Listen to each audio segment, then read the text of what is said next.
This podcast is brought to you by the North Dakota Petroleum Foundation. From heating our homes and powering our vehicles to cell phones, clothing, and medical equipment, oil and natural gas makes everyday life better. North Dakota Oil and Natural Gas, advancing the possibilities. Learn more at ndpetroleumfoundation.org.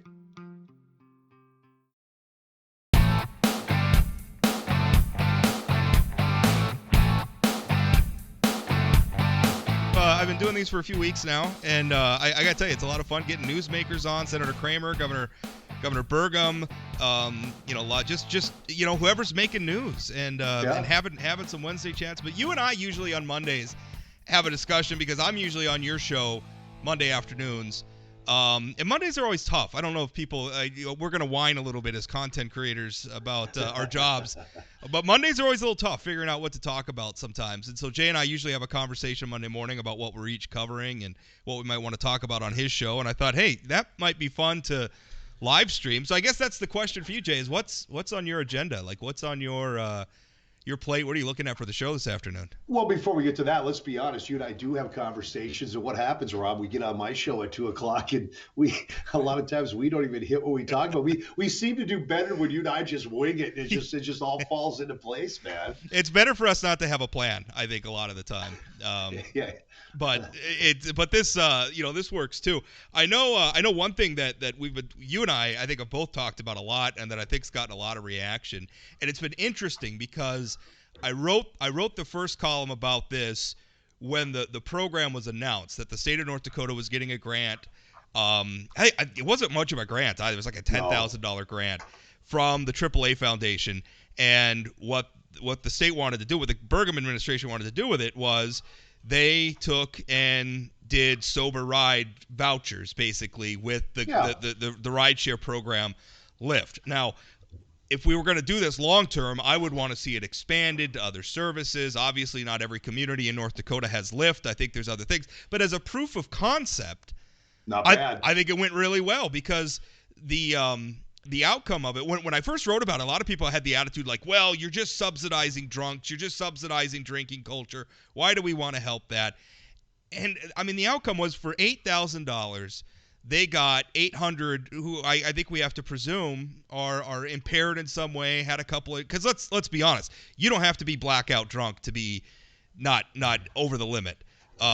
You can have – depending on your body size, you can have a beer or a glass of wine and be over the limit. This got 800 people who would have been over the limit, who, if they'd been pulled over, may have been put into the criminal justice system, which, you're talking about hearings and lawyers and the state's attorney's office and all that stuff. I mean, that alone cost thousands of dollars. And for $8,000, we got 800 of them off the road. How is that not a success? I have always been a big backer of the DUI checkpoints. I've always had the philosophy that, hey, look, if you're doing nothing wrong, big deal. And you know what? So they stop you. It takes a couple minutes out of your time. You get a free cone sometimes, a free taco, whatever. But then after your article came out with the numbers, and then you look back and go through the years of DUI checkpoints, and I know you dug up some of that information up for me as well, and it doesn't even compare. Now, in less than a month's time, 800 presumably, you can presume that, they could have been over the limit or over the limit, people off the roads.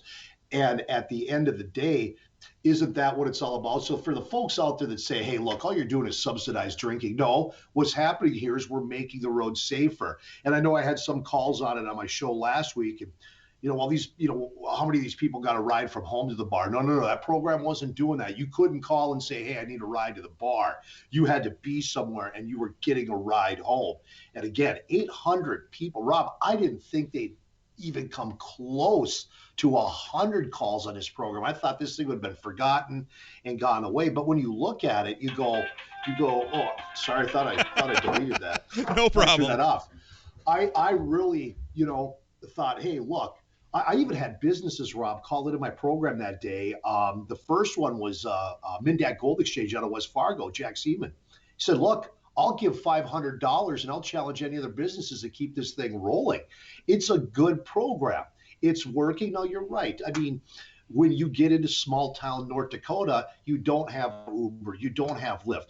But you know what? It's a concept. and I think there's something that can be done with it. And I came up with the idea, look, you know what, if you don't want your to keep this going, it's going to be hard to keep getting grants from businesses or from AAA.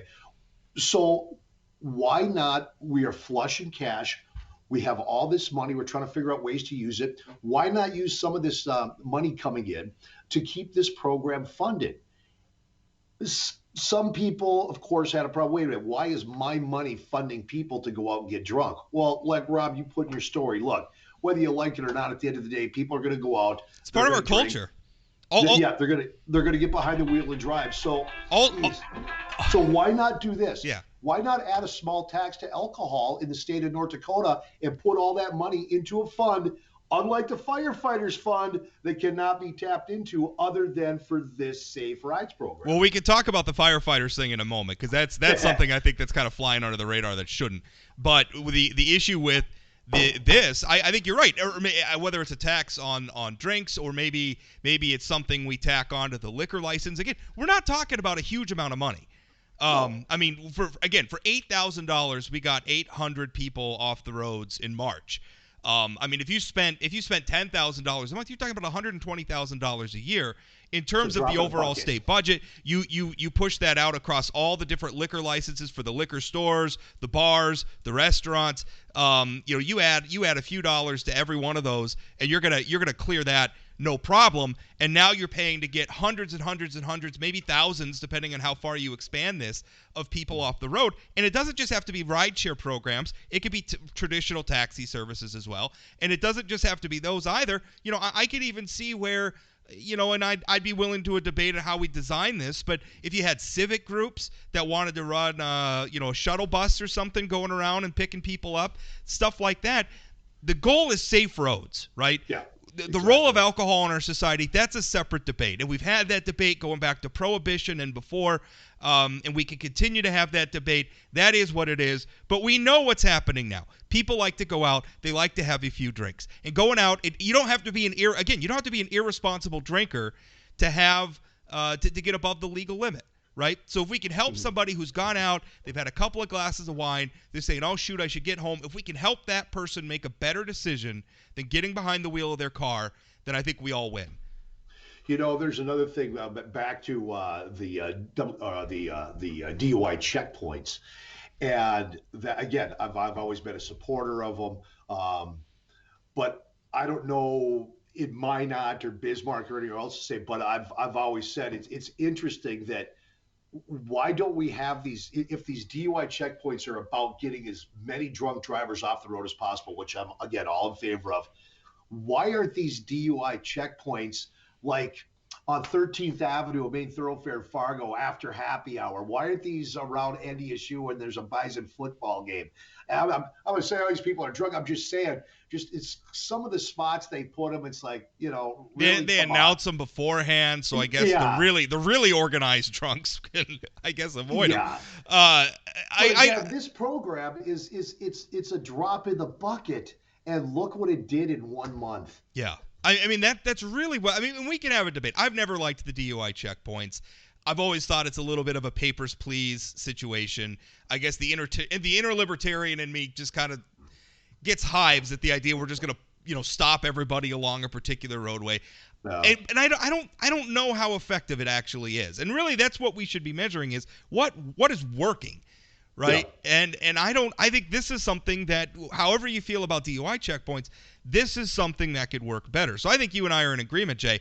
I'd like to see this program expanded. I'd like to see some proposals. Have some people come out and say it's going to be more than Lyft. I know Uber operates in North Dakota. We could, make it available for them. I know we can make it available through the traditional taxi services. Reach out to them. What do we need to do to make this work for you? We could set up a program saying, listen, if you want to start, if you have a civic group or a church group or something like that, and you want to start a program to help people get home safe, here's the requirements that need to be put in place, and you can apply and you can get in a grant from this program and then fund it with revenues we're getting from liquor licenses, revenues we're getting from booze sales, and somehow so that the people who are drinking are paying for it. That I don't know. It sounds like we could do a lot of good, Jay. Well, a couple things too. I had a couple Lyft drivers that drive Lyft here. I think there's one. It was one in Fargo, and one up in Grand Forks. I think that's where it was.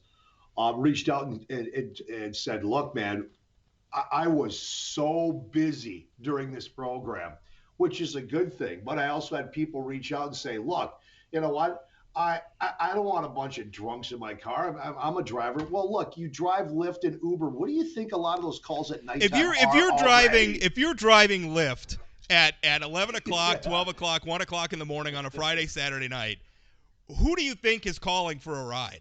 I mean, exactly. maybe it's a couple of people who got a late flight in from an airport or something, but for the most part, it's people who have been drinking and need a ride home. They've been out And tearing it up and they're trying to get home and, safely. and listen, I get it. I probably wouldn't want to deal with that nonsense either. But as a Lyft, I think you can choose when you want to You can drive. choose. So, and also, let's say most people again who need these rides are not like fall down, throwing up, drunk. Yeah. I mean, you can have 2 beers and be over the limit. So, there's that. Let's talk about this firefighter fund. Now, Yeah, I let's talk about I this. wrote Boy, was about I it. PO'd about that. I know you talked a little bit about it. Essentially, what's going on is since some version of this program has existed going back to statehood, right? I mean, like beyond statehood. I mean, we're talking about something that's over 100 years old, 1800s. right? So essentially, what it is we help fund fire protection in the state of North Dakota by taxing insurance policies. And then this makes a certain amount of sense, right? Because you get insurance on your home or your apartment or whatever, and part of what you're trying to protect against is if you have a fire, right? And then the insurance company will pay out if your home and all that stuff. So we tax that, right? And one of the places the revenues of those taxes on insurance premiums go is to a fund for the firefighters. Now, from again before statehood, like 1887, like 2 years Yep. before statehood, until the 1980s, and I want to say like 1985, I think Yeah, it was is when during they the farm started. crisis. During the farm crisis, um, all of that money, it was basically just a pass through. It all went into the fund, and then what was in the fund got whacked up and sent out to the various fire districts, and then they used it to build fire protection. What the legislature started doing during the farm crisis, and I don't want to play 2020 hindsight. That was a bad time fiscally. They had to make ends meet. So basically they raided this fund. Yeah. The original decision, I'm agnostic on. I wasn't around then. I don't know if it was the right decision or the wrong decision. The question now is, why are they still doing it in 2021? And the amount that they take from the fund varies from legislative session to legislative session. Sometimes it's a little bit. Sometimes it's like more than half. Yeah. And the firefighters have been lobbying to say, hey, just give us all our money back. Give us everything back out of this fund. If you want, because what the legislature's doing is they're taking some of the money out of this fund and they're putting it in the general fund, which is basically the state's checkbook that they spend on just about everything. So what the firefighters have been saying is, hey, give us our full appropriation back. And the legislature, saying no, and their excuse is, well, we want it, continuing appropriations like that aren't transparent. We want to maintain some control over it, which even if they wanted to review it every session, that still doesn't mean they have to divert money into the general fund. So I know you talked about, what sort of feedback have you been getting on that, Jay? Well, I had Fargo Fire Chief Steve Dirksen on the program, and yeah, number one, they want their money back, and I asked them, of course, the amount you're gonna get back depends on the department and all that, but at the end of the day, this money. This goes out to buy personal protection equipment. This goes out to buy proper fire equipment or updated fire equipment. This fire equipment doesn't last forever. A lot of this stuff has an actual expiration date on it. And you see fire departments going out and fundraising and doing this and doing that to raise money. Now, we're not saying that if all this money was given back to them, they would no longer have to go out and fundraise. Of course, they're going to have to because running a fire department and that equipment is very expensive. But at the end of the day, isn't it about having the best protection and the best fire departments you could possibly have? And there's another thing that comes into play here, and I know you wrote about this, and that is, and I believe it's called the ISO. That's the rating that a fire department gets. Right. And the lower, it's a 1 through 10 rating. The lower the number, the better it is for if you're a property owner, homeowner, for your home insurance, for your insurance for your home. We had a gentleman that called the program and said he lives in South Fargo. And if he had been 1 mile south of where he just bought his home, his homeowner's insurance would have, I believe he said it would have doubled or quadrupled, because the rating 1 mile from where he lives is way higher than where his home is now. And a lot of that comes into play again because of equipment, because of response times. I don't understand, Rob, in this day and age, where North Dakota sits. Yes, the prices for oil and all have gone down. The state is flush in cash. And why would you ever consider continuing to take and raid money out of this and put it into the general fund? Now, they want oversight. I trust the fire departments. I think they police themselves very well when it comes to handling their money. Give them their money. Now, from what I understand, this legislative session, they are going to get all their money back for the 2020, but it sounds like every legislative session, the fire departments are going to have to go out there and fight for their money. They have to go back out there and fight for it. Come on, man. Just come stop it. on, lawmakers. Really? Yeah. No. Give me a damn break. Yeah. Well, exactly. And there's another way in which this comes back on people too, because it's not just, obviously it's if your fire department, if they can upgrade their equipment, if they can meet those additional standards to move up the ranking or down the rank, whatever it is, because the lower number is better, right? The better, yeah. That's right. So move to whatever it is, get that lower number. Not only do your insurance premiums go down, but also you got to remember, if they don't get the full amount that they need from this fund, well, this isn't the only way fire departments are funded. They're also funded through other revenue sources like property taxes. Is anybody in North Dakota satisfied with what they're paying for property taxes, Jay? Because we talk about it every single year. Well, what's one thing putting upward pressure on this isn't the problem with property taxes, but I think it's safe to say it is a problem. It puts upward pressure on a tax that North Dakotans are pretty fed up with. So maybe this is a way that we could help keep those property taxes in line by giving the fire departments everything they need out of this fund. When you broke this story, I was like, come on, you got it. Because I remember you reached out to me and said, hey, I got a story coming up. You're not going to believe this. Here's what's going on. I'm like, come on, really? I just can't believe, again, with a state as flush in cash as we are, that we're still taking money out of the firefighting fund and putting it into the general fund. If you lawmakers are watching, come on, man. This does not look good. You don't need the money. And at the end of the day, these fire departments, these firefighters, they are very good at handling their money. Just give them their damn money and let them do the job that they need to do. Well, and if they're not, I mean, because let's face it, any system based on human beings, you have the potential for people making bad decisions or maybe even people making corrupt decisions. I see absolutely no evidence of that happening with the fire chief. But there is oversight. I mean, we have local governments that oversee these fire departments. That's right. We have, the legislature could still have an oversight role. Like you can still, like if somebody tells you that such and such a fire department or a group of fire departments, there's some sort of a problem, you could still have that oversight role while also committing to passing through all of these dollars through.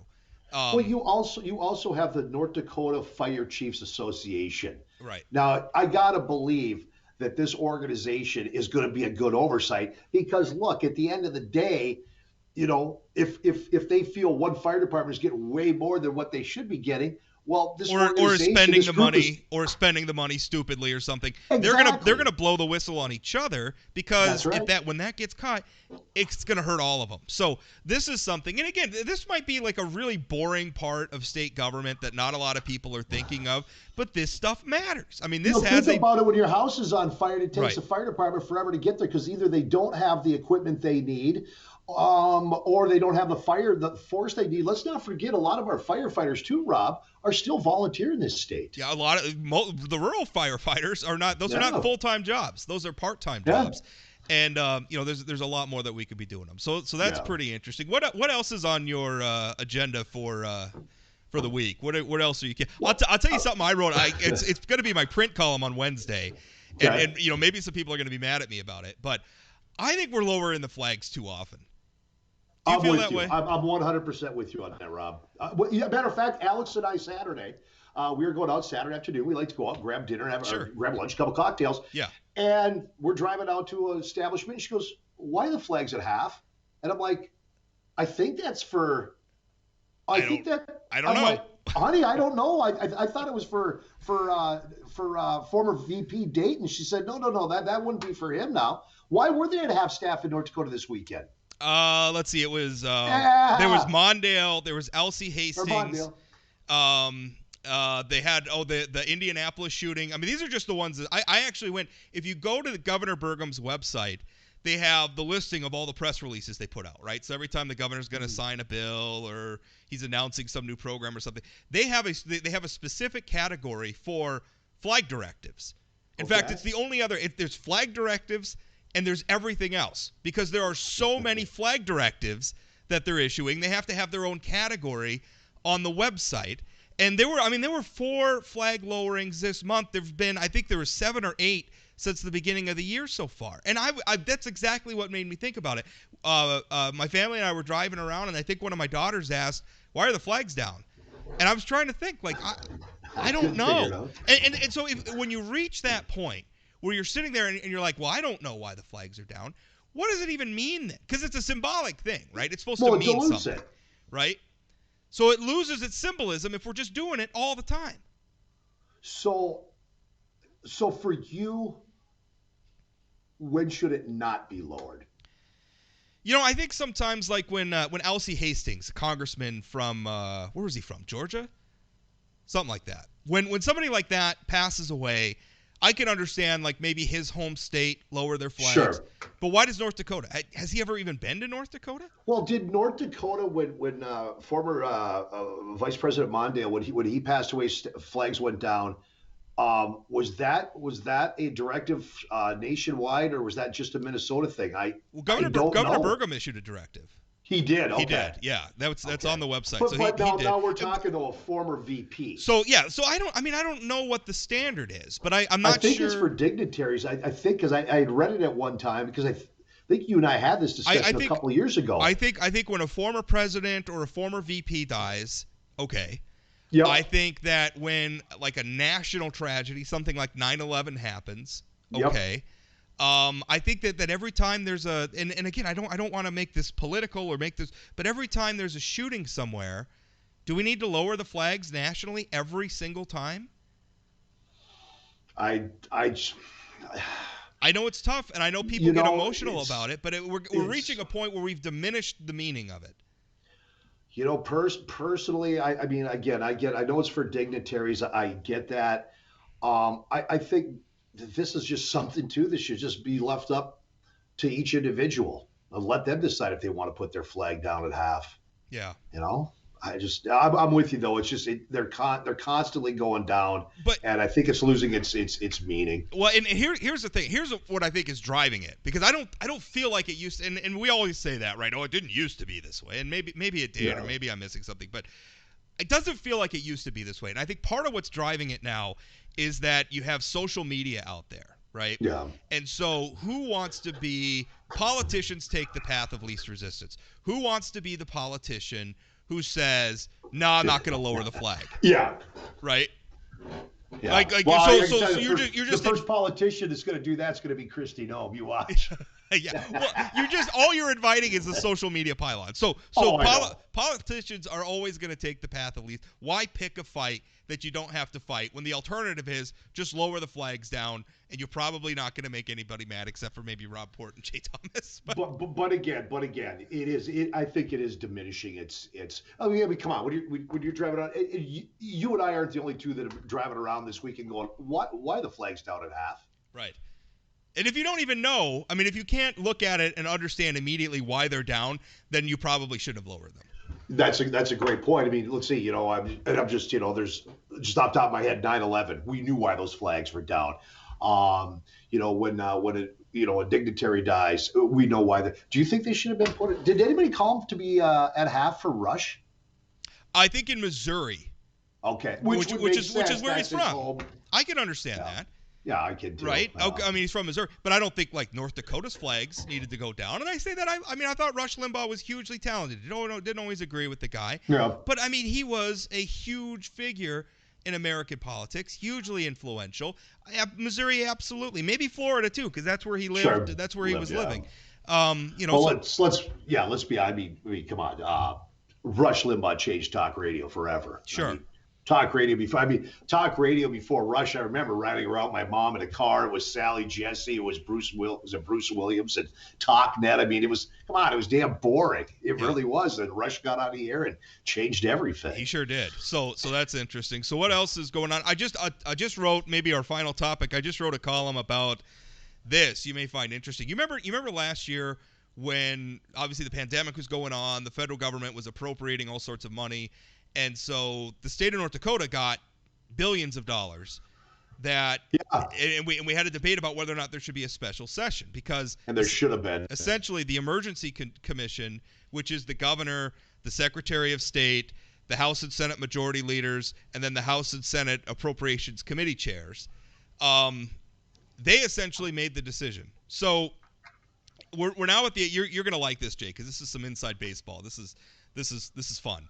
Not really fun. It's kind of frustrating. So we're coming up on the end of the session, and there's a bill, and I'm forgetting. It's in my post if somebody wants to go read it. I'm forgetting the bill number. But essentially what this bill does is it changes some of the appropriations level that the Emergency Commission made during the interim. But it also has a line in there saying, because we have another, I think it's like $1.8 billion coming to us, or we have it, but we don't have directives from the Biden administration yet on how that can be spent.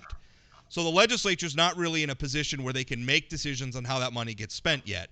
So what they did is they wrote into the bill saying, it's their expectation that the full legislature makes those appropriations. Because, again, we're talking about like $1.8 billion, right?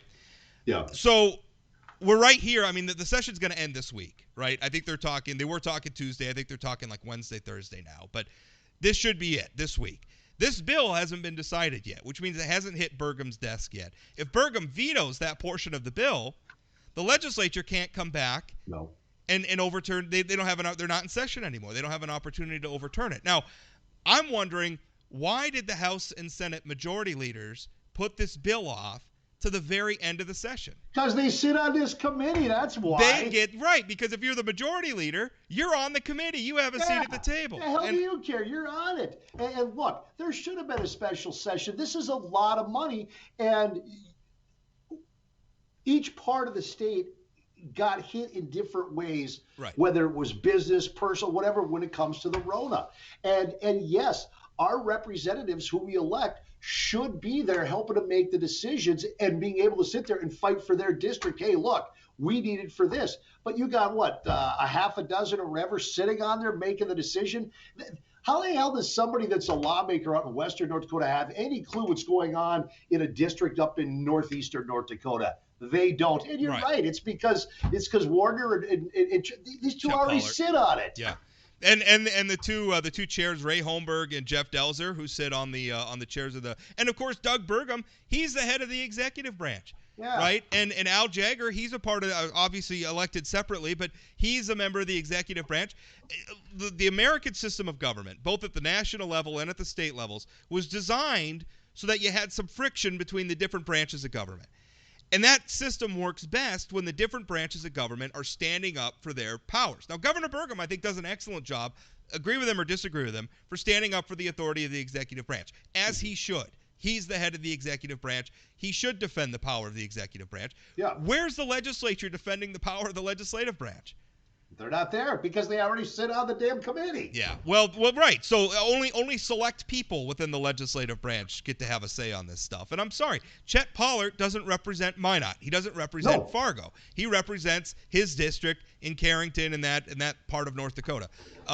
Ray Holmberg doesn't he represents Grand Forks. Not So there's nothing wrong with these guys, right? I mean, I'm sure they're elected. I'm sure they do an excellent job of representing. But why these games? So that's something. My people that I go out and vote for, that we go out and vote for, should be sitting there having a say. Right. They're representing, their district where I live when it comes to this ROTA money. Yeah, so that's a frustrating thing. But it's going to be interesting to see how that plays out. But at this point, I mean, I have a feeling I don't know if Governor Burgum's going to veto. And to his credit, he did sign into law the bill earlier this session. In fact, I think he signed it last week, where essentially the legislature can, if he issues an emergency order, he has 30 days. Basically, the legislature can request a special session, and then he has 30 days to call him in, or his emergency declaration expires. Okay. I think that's a good thing. I know he didn't want to sign that, but he did sign that. Sure, I think he that's a did. good compromise between inviting the legislature in. But this is another example. If you're going to appropriate $1.8 billion, the full legislature's got to be involved. They've got to be there for that. I mean, come on. You know, today later on here. So what's on my radar, dude? I got to bring this back up. People hound me and hound. This amusement park outside of Jamestown that they slipped in the last minute. Yeah. I love this, man. I think this is a great idea. Why not? As long as it's not done half-arsed. If it's done right, why not, man? Why not have our version of a Valley Fair up here? So I haven't like when they're saying amusement park, what are we talking about, like rides and stuff? What is this going to be? That's what we're trying to figure out. They got a price tag of $65 million on this thing. But it would have their talk about zip lines and buffalo themed stuff in the park. But I'm looking. I had was a representative or Senator Wanzik on last week to talk about it, and I told him, I said, look, if you're going to do this, man, don't do this half. Go all out and make a full blown Valley Fair up here. The land is there. Let's do it. Because this is coming from that. What is it? 20% of the legacy fund now can be. It's got to be invested back into infrastructure and into the state of North Dakota. And people think that this is just free money. It's not free money. These are loans that got to be paid back. Now I think the state will give. I believe it's. I don't have it in front of me. $5 million, but then you've got to raise so much. Yeah. Why not? If you do it, it's just too cold up here to have an amusement park. What do you think? It's tropical down in Shakopee, Minnesota? Yeah. Valley Fair has been successful for how many decades? Let's do it. I'm supportive of this. What I like about it is that it stops short of some of the. You remember that time they were pushing to have they were going to have the state buy that ski resort up by Pembina? Do you remember that? I was all for that. Were you? I wasn't. I wasn't. Why not? Or we were going to have they were going to buy the marina on Lake Sakakawea. So they've had some stuff. What I like about this is it's the state just essentially it's kind of like what we're doing with the Teddy Roosevelt Library over in Dickinson, where essentially the state's not necessarily going to own it. The state's helping to raise funds for it. And it's going to be overseen by a private foundation. I like that idea, right? Yeah. I don't want the state to own these things. I do like the idea that the state's going to have a role in, hey, let's prime the pump, let's get some money flowing to it, and let's help make it happen. That, to me, I would draw the line if it's going to be like a state-owned amusement park. No, thank you. Yeah. Or a state-owned ski resort or a state-owned marina or whatever. I have a problem with that. I don't have a problem with, hey, we'll match some of your fundraising dollars and help you get prime the pump. I'm 100% for that. Let's get it done.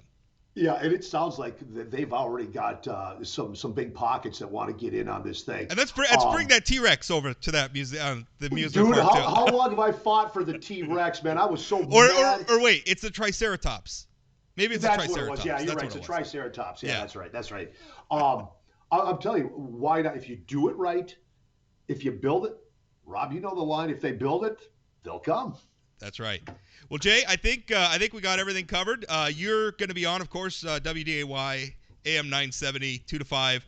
I'm on Mondays at 2, so people can tune in for that. But your first streaming session, I think it went pretty well. I like this, dude. This is fun. You got a big cookie in your hand? What's in your hand? This is actually it's terrible. When I started on the radio, I was terrible because I always had a pen. Stress ball? It's exactly what it is. My daughter gave it to me because my problem was I get excited when I'm talking and I click the pen and the mic picks up the pen clicking. Oh. So my daughter said I was she was like, "Well, Daddy, you're clicking the pen all the time. Isn't that distracting?" I said, "Well, yeah, it is. I need to figure out something to do it." She says, "Just a minute." She must have been 7 or 8. She ran to her room and she got me this. And I've had this for years now, as you can tell. For years now, and I squeeze it all the time when I get excited when I'm talking so that I'm not clicking things or making noises that get picked up by the mic. I'm sitting there watching it going, damn, is he got a little Debbie cake in his hand? Somebody actually emailed me, and I wrote about it in my Friday mailbag column. Somebody emailed, like, what is that thing that you're holding in your hand? Well, this is This There is it it. is. It's from There Layla, it is. my little girl, taking care of her daddy. I do this right here, cinnamon toothpicks. That's mine. That's yours? That's mine. And if I get too close to the mic, sometimes I'll have the toothpick in my mouth while I'm talking, and the toothpick will get stuck in the microphone. Well, that's the problem. I have this thing too, so I don't eat the microphone when I get excited. All right, dude. You and I will talk at 2:05 on my program like we do every Monday. And Matt, I hope you have me back, brother. Sounds good. Thanks, Jay.